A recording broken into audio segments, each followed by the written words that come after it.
Olá, está no ar o 3 a 1. Hoje nós vamos discutir a importância das redes sociais.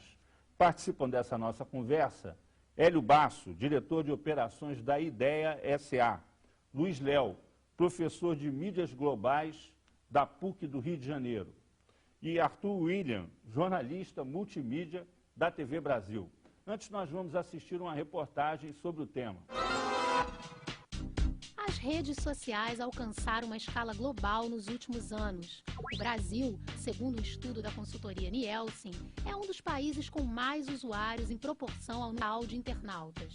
O Orkut ajudou na popularização das redes no país. A versão brasileira do site foi lançada em 2004 no Brasil. Um ano depois, metade dos brasileiros que usavam a internet já tinham aderido à rede. O Facebook, criado por Mark Zuckerberg, foi ao ar também em 2004, mas no início aceitava apenas estudantes da Universidade de Harvard. Hoje é o quinto site mais acessado do mundo, com mais de 500 milhões de usuários e está avaliado em cerca de 50 bilhões de dólares. O Twitter, criado em 2006, também se popularizou nos últimos anos. Ele recebe hoje uma média de 140 milhões de mensagens por dia. O acesso à internet pelo celular ajudou no crescimento do número de usuários nas redes sociais. Uma pesquisa da consultoria da eLife mostrou que aproximadamente 40% dos entrevistados passam quase 6 horas por dia conectados através de seus aparelhos. Professor Luiz Léo, a gente tomou contato, assim, como uma coisa irreversível, a globalização, a partir principalmente das relações econômicas, da abertura da economia, e agora, com as redes sociais, ela chegou aos indivíduos, ao cidadão comum, às pessoas no seu dia a dia. Qual a importância disso, do ponto de vista da transformação das sociedades, das mudanças que estão ocorrendo no mundo? Eu costumo colocar esse conceito tão amplo de globalização, com duas vertentes, dois caminhos, mas assim que se cruzam, na verdade, essa dimensão econômica, a circulação do capital, do dinheiro em escala global, e a outra vertente que dá sustentabilidade, que viabiliza o dinheiro virtual se desloque para tantos lugares, com tanta rapidez, é a tecnologia, é o braço tecnológico da globalização, que possibilita mais do que o deslocamento de coisas, coisas físicas, incluídos aí as pessoas. Sobretudo a tecnologia mais desenvolvida, mais atual, ela possibilita a circulação das ideias. Então, é natural que essas plataformas elas se multipliquem, se transformem, e chegando hoje às casas das pessoas, possibilitando que lá, daquele ambiente doméstico, as pessoas se conectem a esse ambiente global, fazendo todas as coisas que elas poderiam fazer fisicamente. Então, desde votar, até consumir, até trabalhar, enfim, as possibilidades elas são infinitas. As redes elas possibilitam que o cidadão se integre a uma vida que é aquela que ele leva dentro da prática real, da dimensão física do seu cotidiano. Quando surgiu o tipo móvel de Gutenberg, isso provocou uma revolução na Europa, principalmente por causa da reforma protestante. O fato de que a Bíblia passou a ser traduzida para várias línguas, se popularizou, deixou de ser monopólio dos copistas e do alto clero, e isso teve um impacto enorme no final da Idade Média, no começo já da história mais contemporânea. Como é que você poderia estabelecer essa mudança agora do hiperlink, da internet, da comunicação por via digital, das redes sociais? Que impacto isso devia ter do ponto de vista mesmo das relações políticas no mundo? Nós estamos assistindo agora, por exemplo, quase uma revolução no mundo árabe, e praticamente essas manifestações, esses movimentos surgiram a partir das redes sociais e da internet. Qual a dimensão? Isso veio para ficar? tudo tem que ser repensado do ponto de vista político. O Gutenberg é bem oportuno, né, a gente resgatá-lo aqui, porque, na verdade, ele promoveu, eu costumo colocar isso nessa perspectiva, né, que é uma perspectiva até pouco explorada pelos autores. Assim, o Gutenberg promoveu uma revolução industrial muito antes da revolução que aconteceu com a indústria inglesa, né, produção de artefatos, né, que a gente acaba aprendendo na escola, que a máquina a vapor possibilitou a produção de bens, de artigos em série. O Gutenberg fez isso em 1450, com o protótipo, a prensa de tipos, possibilitou que se reproduzisse informação em larga escala industrial, né? Porque deixam os copistas para trás, né? A prensa de tipo supera as pessoas e acaba colocando-nos a todos, né, num regime de consumo de informação em grande escala. As novas tecnologias hoje me parecem que inauguram, os autores divergem um pouco sobre esse termo, né, a nomenclatura mais oportuna, mas me parece que as novas tecnologias inauguram uma nova revolução pós-indústria, né? A gente está num estágio de transformação de todos os paradigmas, de todas as possibilidades de viver em sociedade, né? Através das redes, as pessoas estão articulando novas formas de existir e de participar como cidadãos, né? Os episódios no Oriente Médio só reforçam essa tese, né, de que, com base no uso dessas tecnologias, a forma de participar do dia a dia da sociedade se torna muito mais incisiva por parte daqueles que abracem causas comuns, né? Os indivíduos se tornam muito mais fortes. Tem um autor, um acadêmico que trabalha com o conceito, Pierre Lévy, que é um francês, ele trabalha com o conceito de uma nova esfera pública. As tecnologias, elas constroem um novo espaço de articulação para o sujeito, né, para o indivíduo. A gente passa a se articular dentro de uma esfera pública nova, que é essa virtual, em rede, em escala global, bilhões de indivíduos buscando realizar coisas que lhes pareçam comuns, aspectos, no caso do Oriente Médio, aquelas sociedades estão resistindo, enfrentando, né, aqueles regimes fechados, através da articulação, em grande parte, por essas tecnologias. Agora, há um dado que é muito interessante, quer dizer, se você pegar dia, são as letras, né, que elas, até um determinado momento, elas foram feitas para impressão, e de acordo com a mudança de impressão, elas iam ganhando características, né, até que surgiram tipos de impressão que não são para impressão, são para a internet, né? O caso do Verdana, por exemplo. Isso já está ultrapassando, vamos dizer assim, a esfera do visual, né? Por exemplo, agora nós temos aqui na própria TV Brasil uma novela em que há interação com as redes sociais. Como é que funciona isso? Então, as redes sociais, ela coloca a primeira pessoa, né, a pessoa física, com mais valor do que a pessoa jurídica. Isso a gente vê no próprio Twitter, onde alguns funcionários de algumas empresas de comunicação tradicionais, eles têm mais seguidores do que a própria empresa de comunicação. Então, isso permite que você crie narrativas transmídia, na velha mídia, né, chamada o rádio e a televisão. Então, por exemplo, a gente aqui na TV Brasil tem uma novela, uma minissérie chamada Natália, onde a personagem, ela tem um blog, ela está nas redes sociais interagindo com os telespectadores dessa minissérie e fazendo uma moderação de alguns conflitos que estão colocados na própria tela da televisão. Então, é uma minissérie que trata de aborto, que trata de virgindade, de religião, e nas redes sociais a gente faz toda essa moderação com o público, até para ter um feedback, um retorno do público, o que ele está achando, para conseguir realmente fazer essa moderação pelas redes sociais. Isso te permite uma infinidade de ações nas redes sociais que muita gente ainda está experimentando. Então a gente está experimentando, outras empresas estão experimentando, não dá para dizer esse é o caminho e assim que vai ser o futuro da transmídia. Transmídia. Em cada mídia, em cada plataforma, você conta uma história diferenciada. Então, é diferente do multimídia ou do cross-mídia, onde você pega o material de televisão e copia ele para a internet. Não, você conta uma história na televisão, uma história na internet, uma história em diversas plataformas. Hélio, você que trabalha com rede social, quer dizer, formulando soluções, desenvolvendo projetos para as redes sociais, como é que você contextualiza isso que está acontecendo? Eu vejo aí duas visões principais, uma visão do consumidor, uma visão das empresas, né? A gente, olhando a visão do mercado como um todo, e aí botando a empresa como foco, a gente percebe que ainda existe um caminho a ser seguido, ou seja, a gente tem um mercado que ainda está entendendo o que é isso, que novidade é essa, o que eu posso fazer? Eu posso fazer transmídia, eu posso fazer storytelling, como é que eu cruzo essas mídias, como é que elas se falam.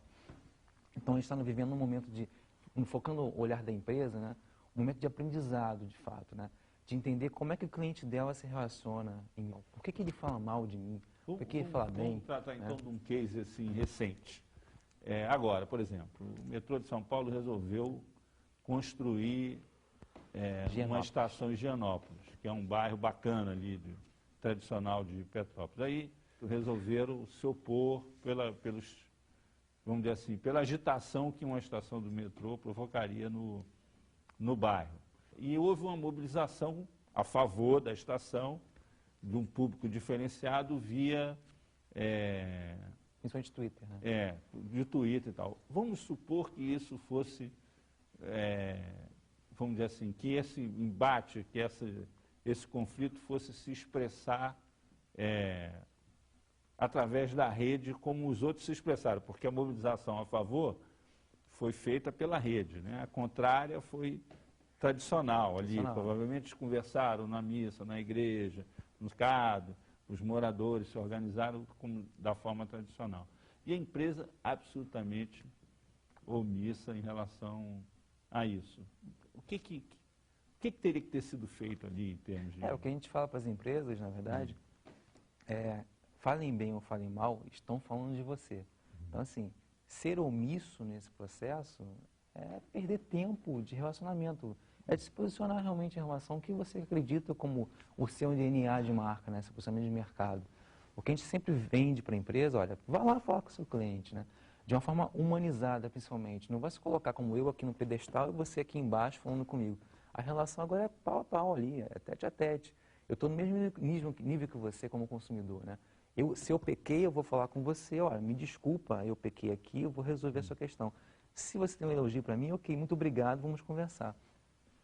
Outro dia eu respondi algumas perguntas para uma outra revista, coloquei isso e depois fiquei com isso na cabeça, né? Essa marca, quando entrar, ela tem que saber pedir a licença, por favor, desculpa e obrigado no final, sempre. Essa é uma política que tem que estar na cabeça de quem gerencia dentro de uma empresa estratégias para mídias sociais, né? É se colocar, sair do pedestal, descer e falar com a pessoa, que a gente fala, bater na porta, oi, você criou uma comunidade no Orkut? Que legal, obrigado por ter criado a comunidade, eu sou a marca, eu quero falar com você, eu acho você muito importante no meu processo de comunicação com o meu cliente. Vamos conversar, vamos interagir. Deixa eu entrar e botar ordem na casa contigo, deixa eu dar a promoção, deixa eu dar o conteúdo, deixa eu dar a foto, deixa eu dar a imagem, deixa eu dar o texto, seja o que for. Deixa eu dar as novidades que você não tem porque você não é a marca, mas vamos participar do processo comigo, vamos engajar, vamos tentar pegar esse universo que você criou da marca e abrir esse universo, né? Sair da marca e pegar um universo que compõe a marca, né? A gente fala muito isso com os clientes. Quando você está setor de beleza, por exemplo, higiene e beleza, você não vai pegar uma marca de higiene e beleza que você atende e focar no universo da marca em si, né? Você vai pegar o universo da marca, quem gosta de shampoo, quem gosta de escova de dente. Se você fosse fazer uma comparação, a rede social ela funciona mais como um ventilador ou como um liquidificador de marca? Eu acho que os dois pouquinho. Para as pessoas entenderem aí. Porque tem um fenômeno nas redes sociais que é o chamado socialcast. Porque o sujeito vira mingau se bobear ali, né? Porque você tem, por exemplo, nas mídias tradicionais o chamado broadcast, que é a difusão ampla, mas você hoje tem o socialcast. O que é? Você produz um conteúdo audiovisual, textual, e a própria rede social se encarrega de distribuir isso. Você não faz quase nenhum esforço ou pouco esforço para que esse conteúdo seja distribuído. Então você tem, às vezes, uma veiculação muito maior. Por exemplo, a gente grava aqui o 3 coloca ele na internet. Às vezes a audiência na internet é muito maior porque a própria rede falou, ó, que legal, está tendo um debate sobre rede social, vê aí, passa o link, e a gente não tem nem esse controle ou Deus te ouça, da onde foi parar esse conteúdo. Nós vamos fazer um intervalo, voltamos daqui a pouco com 3-1, discutindo a importância das redes sociais.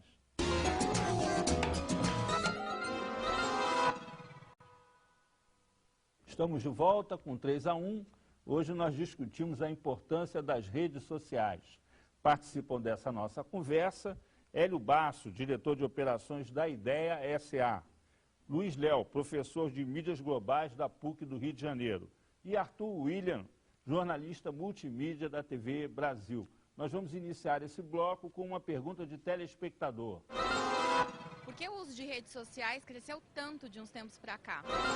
Há um tempo atrás, o Orkut, né, que é um turco que criou a rede social Orkut, ele esteve aqui no Brasil e a gente perguntou, por que você acha que no Brasil, por exemplo, o Orkut teve uma ascensão muito maior do que outras redes sociais e o Brasil é um dos principais usuários de redes sociais disso, porque no Brasil o sentido de amizade é muito mais fraco ou comum do que em outros países. Em outros países, um amigo é aquele amigo mesmo. Na rede social, quando você adiciona alguém como amigo, aqui no Brasil, se eu falou aqui, eu vou chegar daqui a pouco, vou adicionar vocês como meus amigos no Facebook, no Twitter, mas aqui no Brasil você tem uma facilidade maior de fazer comunicação em rede. Em outros países, não. A pessoa só adiciona outro como amigo se realmente é um amigo. A gente aqui tem amigo do Facebook, né? É um amigo especial. É isso mesmo, professor?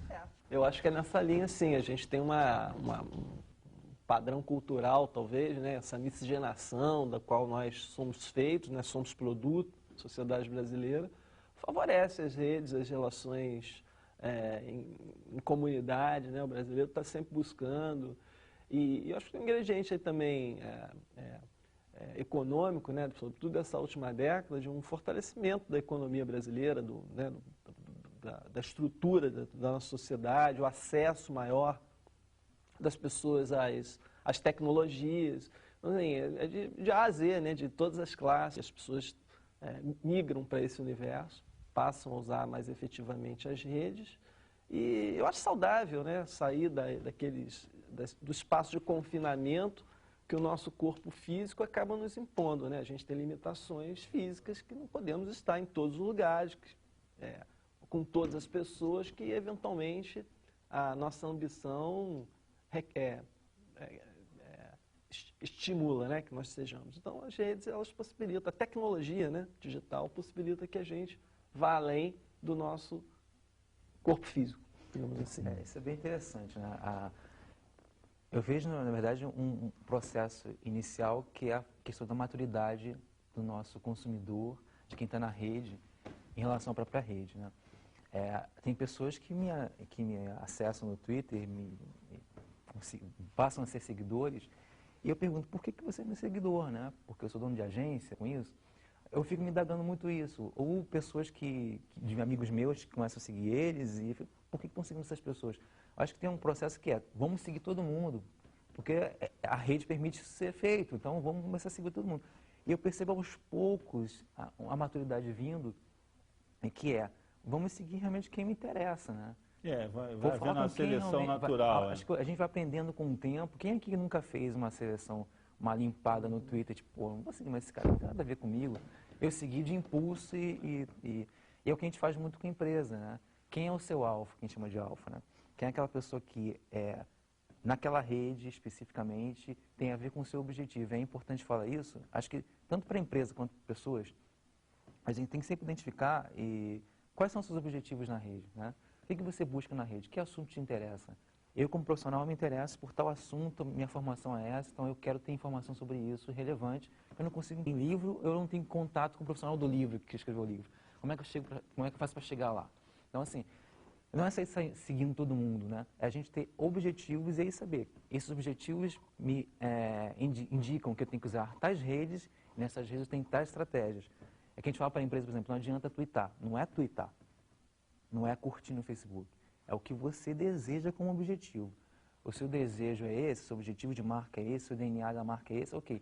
Para esse DNA, para atingir esse objetivo, esse universo, eu vou usar estratégias diferenciadas. Eu falo um pouco de Orkut. O meu sócio, Vitor Guerra, casou pelo Orkut, que é uma história bem legal. Ele acabou de fazer 5 anos de casado e conheceu a mulher dele no Orkut, namorando, e quem quiser até acessar, Homens Prendados é o nome da comunidade no Orkut, está com quase 40 mil pessoas hoje. Foi ele que ele fez a experiência dele com o Orkut e veio dali o casamento. E só para complementar essa história do novo, ela pressupõe um processo de depuração mesmo, né? Eu sempre costumo usar como referência essa coisa, tudo bem, eu falei assim, a gente pode expandir as nossas redes de relações infinitamente, né? Mas chega um momento que isso, a gente faz um senso crítico, né? Isso em todas as plataformas que a rede se expande, né? Eu gosto muito de usar o exemplo do Wikipedia, né? Que é uma enciclopédia aberta, né? Em que as pessoas colaboram com conteúdos, com informações para o bem comum, né? Para todos, abertamente. O Wikipedia, há 5 anos atrás, era um monte de lixo reunido, né? Quer dizer, não havia informação aproveitável daquilo ali, porque na maior parte do tempo... E o processo de uso, o aperfeiçoamento, vem levando a uma melhora considerável. A própria comunidade cria filtros e ferramentas de moderação do conteúdo. Isso que, às vezes, quando uma empresa quer entrar nas redes sociais, ela fica com medo, mas o que vão falar mal de mim? Você tem que falar a linguagem e saber realmente o que você está fazendo dentro das redes sociais, senão realmente vai ser um liquidificador da sua marca. Mas você pode jogar... A rede social pode jogar a favor da sua marca se você souber utilizar. Por isso que é importante o profissional das redes sociais. Hoje, muita gente que é heavy user, né, ou seja, um usuário experiente de redes sociais, se diz especialista, se diz analista de redes sociais, que na verdade é importante que esse profissional seja um usuário profundo das redes sociais, mas que ele tenha uma bagagem teórica por trás, porque senão vai colocar uma marca no liquidificador e pode derrubar uma marca na velocidade da internet, que é a velocidade do real time, a velocidade do agora. Hélio, você que falou de empresas, falou de marca, dê uma dica aí. Como é que um jovem pode se profissionalizar a partir do trabalho com redes sociais? Então, ele tem que entender uma via pública, né? É como se estivesse na rua, exposto para todo mundo. Então, assim, já vimos casos de gente que entra no Orkut e fala besteira ou participa de comunidades que denigrem a imagem da pessoa. Então, ele tem que ter cuidado em relação a onde ele vai. Ele está num espaço público, de fato, né? Ele tem que traduzir o posicionamento dele como profissional dentro dessas redes, né? Saber em que comunidade participar e nessas comunidades saber onde tem informação relevante para a carreira dele. No caso do Facebook, saber que grupos ele tem que participar, como se coloca, como produzir conteúdo. Isso é uma coisa, né? Mas importante. Isso não combina muito com o jovem, né? O jovem, você fala isso para o jovem, ele vai fazer kkkk. É difícil. Né? Mas é difícil, mas ele peca por aí, né? Muita gente está pecando. As empresas estão fazendo seleção levando em conta isso? Sim, com certeza. E é um currículo verdadeiro, né? Porque muitas vezes quando você recebe um currículo de papel, as informações que estão ali não necessariamente são verdadeiras. Entrevista uma pessoa, mas nas redes sociais está ali, está o currículo aberto para qualquer pessoa ver. É mais do que o currículo, é o comportamento. Você consegue identificar comportamento através do seu caminhar pela rede, né? Com quem você se relaciona, quem você segue, quem você ouve, com quem você troca, como você escreve, né? É muito bom para as empresas que estão buscando profissionais hoje no mercado investir realmente nessa área, entender como é que a pessoa que está vindo para uma vaga, uma entrevista, como é que ela se comportou na sua frente e como é que ela se comporta em relação à rede, o que ela fala, com quem ela interage. E por outro lado, desculpa de interromper, mas profissional, se ele tiver um mínimo de percepção, né, excelente também, porque é um portfólio aberto, que você pode maximizar ao máximo as tuas habilidades, o seu talento e colocar isso para o mundo, na verdade. Você não fica restrito necessariamente A região que você está. A região, o lugar físico Agora, que você ocupa. Os teóricos aí da linguagem, na internet, eles usam uma expressão que eles chamam de roupa íntima. É a teoria da roupa íntima na linguagem. Quer dizer, o fato das pessoas usarem a rede em casa, pouco antes de dormir, ou quando acordam pela manhã, de pijama, né, vamos dizer assim, acaba levando as pessoas também a usarem uma linguagem mais informal, mais relaxada, mais coloquial. Isso acaba contaminando também a linguagem formal das relações no trabalho, das relações comerciais, das relações diplomáticas, né? E aí, vamos dizer assim, isso é quase que uma outra linguagem, quase, já está praticamente institucionalizada na rede. Como é que a gente lida com isso? Você que tem que tomar cuidado com essas coisas mais do que os outros, por causa do teu trabalho, Arthur. Então, a geração Y, que são dos nascidos a partir da década de 80, ela é uma das maiores usuárias das redes sociais. E a geração Y está chegando no mercado de trabalho agora, mas ela já chega dentro de uma liberdade total que as redes sociais dão para ela. Então, quando você vai se empregar ou você vai pleitear uma vaga de emprego, você tem que tomar cuidado com o que você escreve. Você tem que tomar cuidado também do modo que você escreve. A rede social ela tem uma linguagem comum. Por exemplo, algumas pessoas escrevem tudo em caixa alta, porque não sabem a linguagem da rede social. Caixa alta na internet, principalmente nas redes sociais, é como se você estivesse gritando. Teve até o caso da Xuxa, né? A Xuxa criou um perfil no Twitter, escrevia tudo em caixa alta. E as pessoas falavam com ela, ó, você está gritando comigo por quê? E ela não entendia. Por quê? Porque tem uma linguagem própria das redes sociais que está chegando agora, precisa ser orientada. Principalmente alguém que tem uma imagem pública, uma pessoa pública ou uma marca, precisa ter uma orientação. E aí que entra o debate sobre a profissionalização. Muita gente que é usuário experiente do Twitter, das redes sociais, se acha especialista nisso. Mas não é especialista, você precisa ter uma carga teórica, você precisa também ter uma experiência em outras mídias. A experiência a televisão e o rádio e o jornal não morreram. Essa experiência é importante para um usuário que trabalhava nas mídias antigas, passe a trabalhar nas novas mídias. Até os próprios blogueiros progressistas, que é um movimento que o próprio ex-presidente Lula, reconheceu no final do seu mandato, fez uma entrevista coletiva com esses blogueiros. Boa parte dos blogueiros progressistas são da televisão. Paulo Henrique Amorim, o Luiz Carlos Azenha, são pessoas que vieram da televisão, da velha mídia, que hoje são referências nas novas mídias, nas redes sociais. E falando sobre profissionalização desse setor, ontem eu fiz a palestra na UFRJ sobre isso para os estudantes. E é o que você falou, não é a questão de eu saber twittar, ou porque a questão dos gurus, né? Surgiu um monte de guru agora de internet, de rede social, que sei tudo e sabe fazer tudo. Teve um guru aí na campanha eleitoral, um indiano, que agora há pouco tempo saiu uma matéria lá que ele dizia que tinha trabalhado para o Obama e tal. Aí saiu uma matéria agora há pouco tempo num jornal lá dos Estados Unidos, dizendo que ele não tinha trabalhado nada. O cara deu golpe por aí. Vários países aqui da América Latina caíram no conto lá do guru indiano. Mas, então, mas o que é um guru da internet? O guru, a gente que trabalha com isso vai fazer 5 anos, né, com mídia social, a gente identifica guru na rede, que é aquele cara que, tipo, cospe artigos sobre o assunto, né, se posiciona em relação a assuntos, mas você sabe que na prática ele nunca botou a mão na massa. Então, ele nunca gerenciou uma crise de fato com o cliente, realmente soube criar uma estratégia que fosse até a ponta do processo para entregar um produto ou um serviço. E o que eu falei ontem na palestra da FRJ para os alunos, a gente não está falando nada de novo, a gente está falando de um meio, de fato. É um meio, assim como teve jornal, revista e outras plataformas. A gente chegou na plataforma de mídia social, que atinge outras plataformas tecnológicas que estão surgindo. A gente está falando de comunicação e marketing puro. Eu estou falando, eu tenho uma relação quando eu vou fazer uma palestra, tipo, vocês vão se frustrar comigo, porque eu não vou falar das últimas tendências do Twitter. Eu vim falar de comunicação e marketing que você vai usar no Twitter, no Facebook, no Orkut. É o básico. Mas não há uma relação entre forma e conteúdo? É um pouco entender assim, olha, quando você vai falar você vai trabalhar nisso, nessa área, você quer trabalhar nisso, você tem que entender o que é canal de venda, o que é PDV, o que é comportamento de consumidor, qual é a cadeia de valor do cliente, o que é uma pré-venda, uma venda e um pós-venda, como é que se cruza nesse processo, como é que eu identifico, no momento de venda do cliente, de um serviço, o que está rolando no Google, por exemplo, de assunto, como é que eu vou cruzar tudo isso? É um processo muito mais complexo que twittar, não é twittar. Agora, do ponto de vista assim, do indivíduo, né? Professor Léo, como é que fica a questão da privacidade?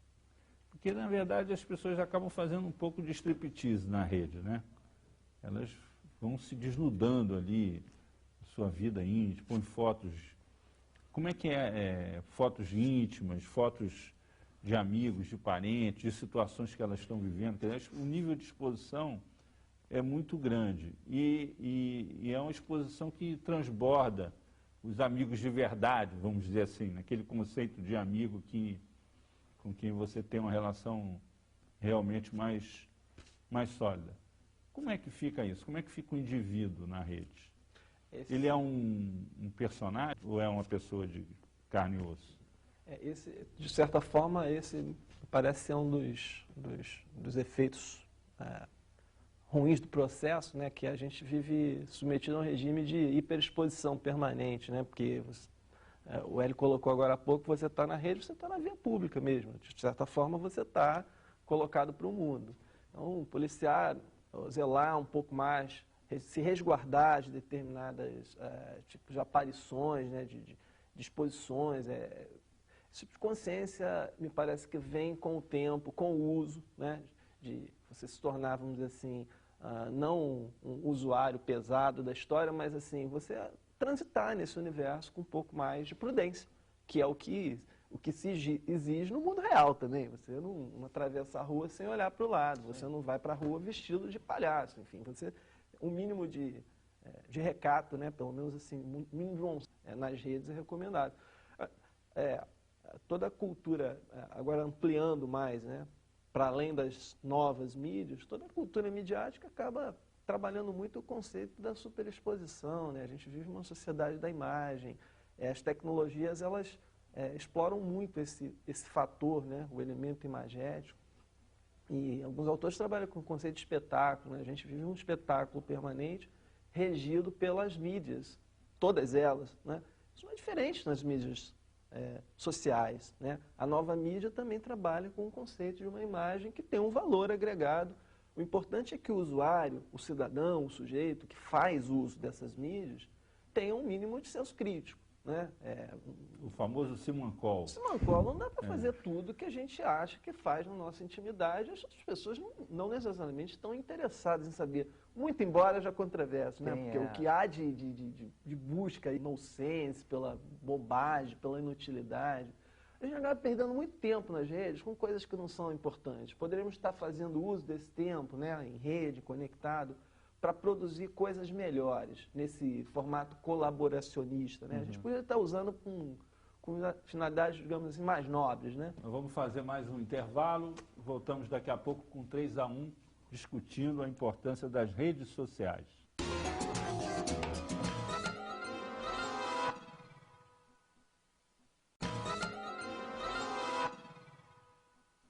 Estamos de volta com 3-1, discutindo a importância das redes sociais.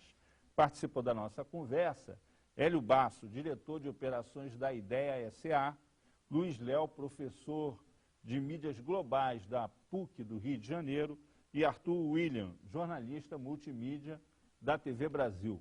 Nós vamos abrir este terceiro e último bloco com mais uma pergunta de telespectador.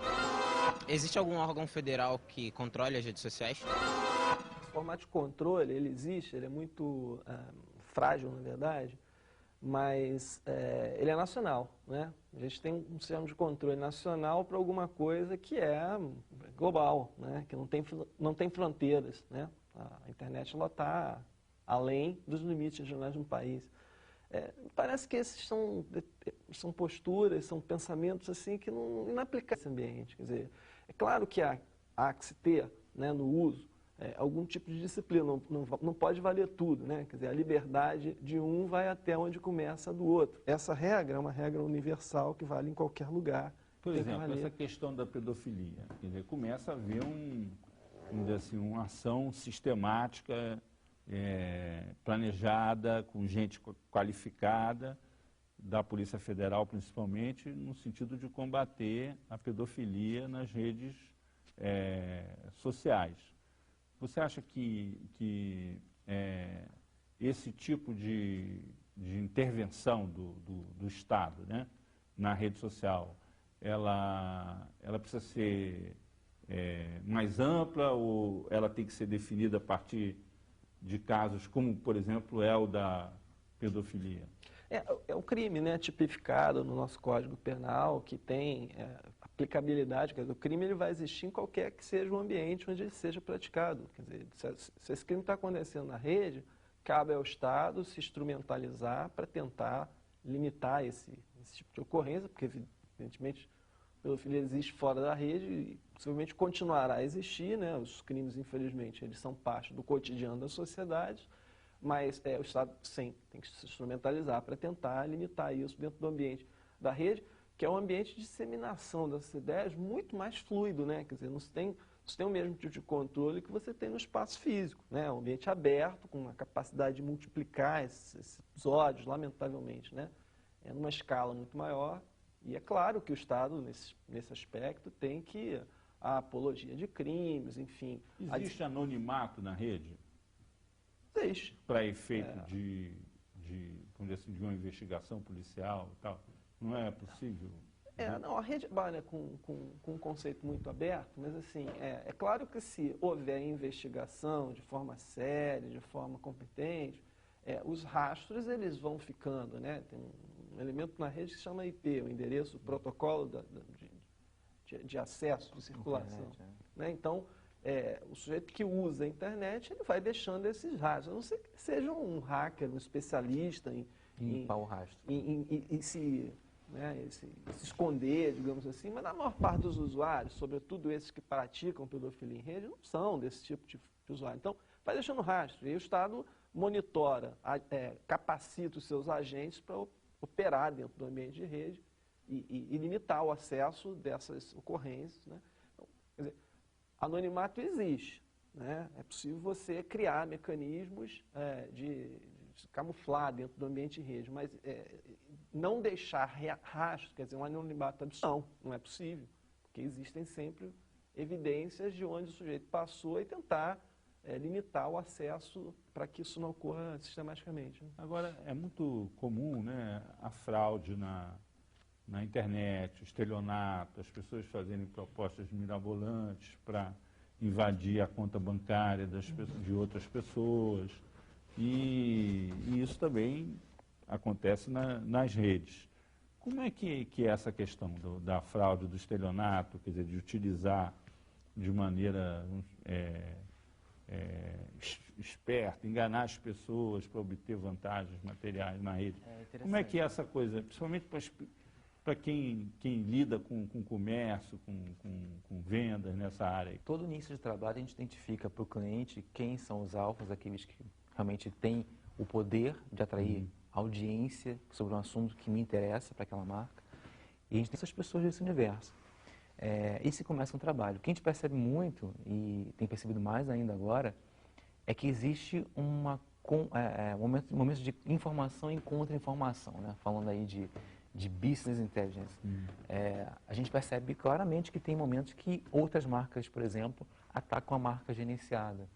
E aí você percebe isso num post no Orkut que não tem muito fundamento e você começa... Aí você mergulha no perfil dessa pessoa, tipo, essa pessoa veio da onde? Você começa a cruzar toda a rede, identifica um fundo político. Essa pessoa então plantou isso aqui porque tinha um objetivo político, ou um objetivo de promover uma marca ou denegrir aquela marca.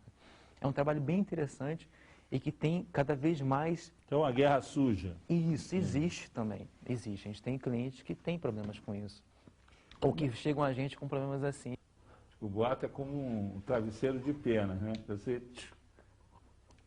abriu, jogou as penas no alto, um abraço, você não recolhe nunca mais. Como é que essa coisa funciona na rede? Mas a própria rede social ela tem uma força, tem um poder dessa contra-informação. Então, por exemplo, quando você recebe uma proposta suspeita ou quando você recebe uma notícia que não tem uma chancela de algum órgão de informação, um veículo de comunicação confiável, você tem que buscar na própria rede pessoas que estão questionando isso. Então, se houver muitos questionamentos, você bota no Google ou nas próprias redes sociais, no Twitter, no Facebook, você tem um retorno ali de pessoas contrárias àquilo, é uma informação que você tem que investigar mais a fundo. Mas a própria rede, por exemplo, teve um caso de um casal de adolescentes que utilizou uma Twitchcam, que é uma câmera ligada ao Twitter, onde você transmite eventos ao vivo. Eles estavam tendo uma relação sexual e transmitindo ao vivo pelo Twitter.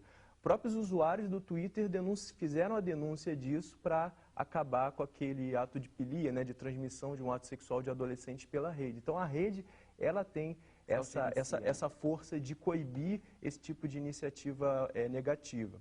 Só que tem o seguinte, as empresas, e no caso veículos de comunicação também, a gente viveu isso nas eleições de 2010, elas têm uma visibilidade muito maior, assim como um usuário comum tem. Então é muito fácil para o usuário comum fiscalizar como esse veículo de comunicação está funcionando. Então, por exemplo, ele pode lá ter acesso à quantidade de tweets ou de posts que foram colocados para cada candidato de determinada eleição. Então, ele pode questionar lá, por que 100 foram para determinado candidato e 50 para outro? Então, o veículo de comunicação tem que ter essa preocupação na hora de utilizar as redes sociais, fazer o tratamento isonômico nas eleições, tweet a tweet, real time. Porque no fundo tem ali uma estatística que pode ser qualquer um tem acesso. Auditada por qualquer Isso. um. Então a gente tem que ter essa preocupação de fazer comunicação multimídia, fazer comunicação nas redes sociais com o usuário que está fiscalizando e que é importante que ele fiscalize, porque a gente aprimora o nosso trabalho também. Agora,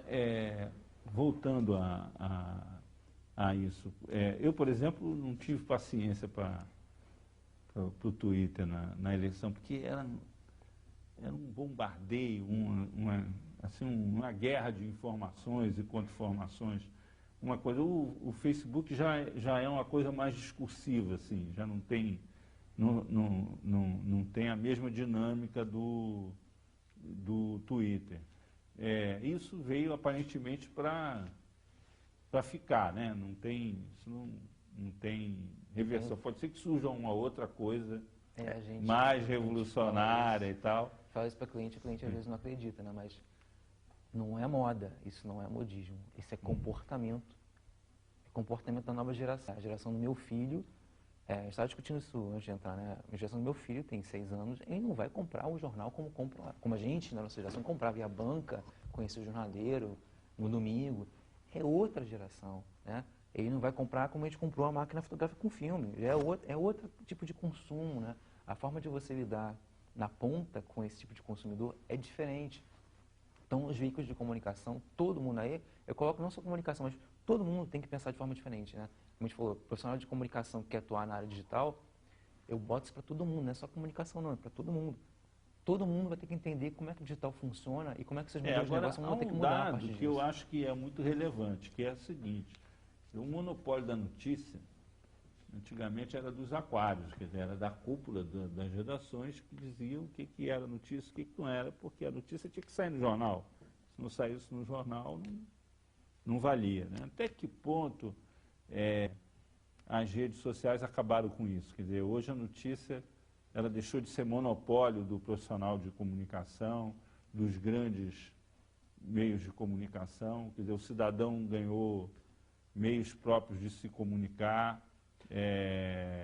Isso a gente já vê, o testemunho popular de qualquer fato relevante que ocorra, em geral, não é de um jornalista, né? O registro histórico não é mais do jornalista, é do cidadão que estava passando na hora lá e filmou com o celular, depois mandou isso para as agências de notícia, para as redes do mundo inteiro. As equipes de comunicação elas são limitadas, né? Uma empresa de comunicação não tem dinheiro para contratar quem quer que seja. Ela tem um número limitado de profissionais e o usuário comum que está passando na rua, ele pode filmar e colocar no seu Twitter, mas ele também pode ser parceiro desse veículo de comunicação. Vários sites, vários jornais já têm isso. Tem uma seção lá do repórter ou do repórter comunitário que produz o conteúdo para a empresa. Então, essas parcerias também são possíveis. E não dá para um veículo de comunicação estar em todo lugar o tempo inteiro para pegar realmente o momento, né, tirar a foto e fazer o vídeo. Ele precisa ter o apoio da comunidade de usuários e aí ele precisa realmente dar algo em troca. O que ele pode dar em troca? Eu acho que é informação gratuita. É até um debate sobre a cobrança, né, do conteúdo na internet. A gente vai cobrar, vai criar empresas de comunicação fechadas na internet ou vai criar uma empresa de conteúdo aberto que recebe colaborativamente conteúdo de outros usuários? E Arthur, até assim, esse monopólio da notícia é mais do que da notícia, né? Quer dizer, acabou o monopólio da notícia, acabou o monopólio da música, acabou o monopólio do filme, acabou o monopólio do livro e por aí vai, quer dizer. Por falar nisso, a indústria fonográfica, por exemplo, está em crise. Ela acabou. As a lojas indústria fonográfica estão fechando aí, as lojas de CD. Não existe mais lojas que vendam só CD, não existe mais. Loja de rua não existe. Existem as mega stores que vendem. Inclusive, os últimos remanescentes da plataforma física, né, do CD físico, que está em desuso. As novas gerações não aceitam mais ir à loja e comprar uma música. O cara quer baixar a música que ele gosta, de um álbum com 12 músicas, ele quer aquele no iPod ou no MP3 dele, que ele leva para qualquer lugar. Então, o monopólio está em xeque, não é? O monopólio é da notícia, é da música, é do filme, é do livro. As pessoas produzem... Será que o monopólio da Microsoft está em xeque também? Não, os produtores das tecnologias, eu não Eles acho estão que... concentrando aí, agora mesmo mas... fizeram a compra bilionária. Mas você tem uma alternativa de ferramentas livres que bebem dessa experiência das redes sociais, que é da produção colaborativa, ou seja, você tem software livre, sistemas opcionais ou softwares específicos, programas de computador específicos, que são produzidos por diversas pessoas em todo o mundo, de universidades, ativistas, que em todo o mundo estão fazendo aquele desenvolvimento. Então, é uma alternativa. Se essa empresa é proprietária, fechada, quiser cobrar pelo determinado software ou fechar o seu conteúdo, como a própria é uma linha que a Microsoft implementa, tem alternativa do software livre. E o software livre cada vez está crescendo mais dentro dessa nova sociedade, da cultura da dádiva, né? A internet, ela coloca essa cultura da dádiva, ou seja, você empresta informação, você dá uma dica e não cobra por isso. E o direito autoral? Porque o artista não vive de dádiva, ele vive do trabalho dele, artístico dele. Mas você estão entrando pelo cano. Você vai encontrando outras formas. Por exemplo, hoje você já utiliza a música como uma forma de divulgação. O show é cobrado, o show você ganha dinheiro no show. O artista faz 7 shows por semana ou até mais, mas a música é dada como no show, colocada na internet. Gravar o disco, ficar em casa e tal, fazendo outra composição. É um pouco da questão. Acho que houve uma demora coletiva, né, da indústria de entender que esse comportamento que estava aí já, na cara de todo mundo há mais de 10 anos, as pessoas querem consumir de forma diferente, demorou para mudar o modelo de negócio, de música, de livro, de cinema. Tudo isso tem que mudar. Eu quero ver o filme na internet, eu quero baixar na minha sala o streaming de vídeo ao vivo. Isso está acontecendo lá fora. É que eu falei no início que a maturidade do nosso mercado é muito lenta mesmo. É devagar, lá fora já está acontecendo isso. Aqui está Agora, houve um momento, antes dessa crise que o mundo atravessou, começar pelos Estados Unidos, e que foi o primeiro grande sinal de que alguma coisa estava errada, em que houve uma espécie assim de boom da nova economia. Quer dizer, a internet surgiu como se fosse um setor... Um fim. Né, da economia. Isso em 2000. Com a bolha. Investimentos, contratos milionários, grandes projetos. Aqui no Brasil, alguns também chegaram a ser... ensaiar, contratações milionárias. Eu tive meus colegas que foram contratados por preço de ouro, para trocar o jornal pela internet e tal. E depois essa coisa se esvaziou e agora chegou a um novo ponto de equilíbrio. Quer dizer, nesse meio tempo, muitos milionários também surgiram graças à internet. Mas, aparentemente, o que está havendo é uma grande integração da nova economia com a indústria e os serviços tradicionais. Quer dizer, todos os grandes grupos econômicos, financeiros estão utilizando os recursos da internet, da comunicação digital, e aparentemente essa coisa vai vamos dizer assim, se imbricando, se fundindo. O que é a tendência? Você que está estudando a globalização na nova mídia. Essa perspectiva da internet, né, dessa ferramenta, da rede, né, ser um fim, ela rapidamente se perdeu. Né? Quer dizer, a internet é um produto de meados dos anos 90. Né? A linguagem apoiada na imagem e tal, dos ícones que remetem para outro lugar e tal, de 1995. Quer dizer, um período muito curto de maturação, chegou a se acreditar que a internet seria um fim em si mesmo, ou seja, no sentido de que tudo migraria para esse ambiente virtual e todas as relações passariam a se dar ali dentro. Na verdade, isso é um grande engano, quer dizer, os aportes foram feitos aportes suntuosos, né? Se apostou um cacife muito alto nas empresas .com, né? E elas, rapidamente, investidores, né, os que aportaram os recursos, perceberam rapidamente que a internet é um meio, como outros meios que existem, que coexistem. Na verdade, a partir desse novo ponto de equilíbrio, né, que se estabeleceu, passou-se a utilizar a internet como uma ferramenta de geração de negócios. E é isso, parece que esse é o modelo, esse equilíbrio que se conseguiu alcançar e que vai dar viabilidade de longo prazo para esse meio, colaboração com outros. Quer dizer, a internet não desabilita a existência da TV, do cinema, do jornal. Esses meios se adaptam a essa nova tecnologia e coexistem. Me parece É a que por aí. convergência de mídia. É a convergência. É o conceito de convergência. Não a internet chegar para substituir todas as outras possibilidades e o mundo passar a girar dentro das redes, que de certa forma acontece, mas sem desabilitar as outras possibilidades, porque seria, me parece assim, uma ruptura muito dramática, né? Nós vamos ter que encerrar por aqui. Agradecemos a participação do Hélio Basso, diretor de operações da IDEA SA, do Luiz Léo, professor da PUC do Rio de Janeiro, professor de mídias globais, e do Arthur William, jornalista multimídia aqui da TV Brasil, nosso colega, que nos deram a honra de participar do 3 a 1. Até a próxima quarta-feira, aqui na TV Brasil.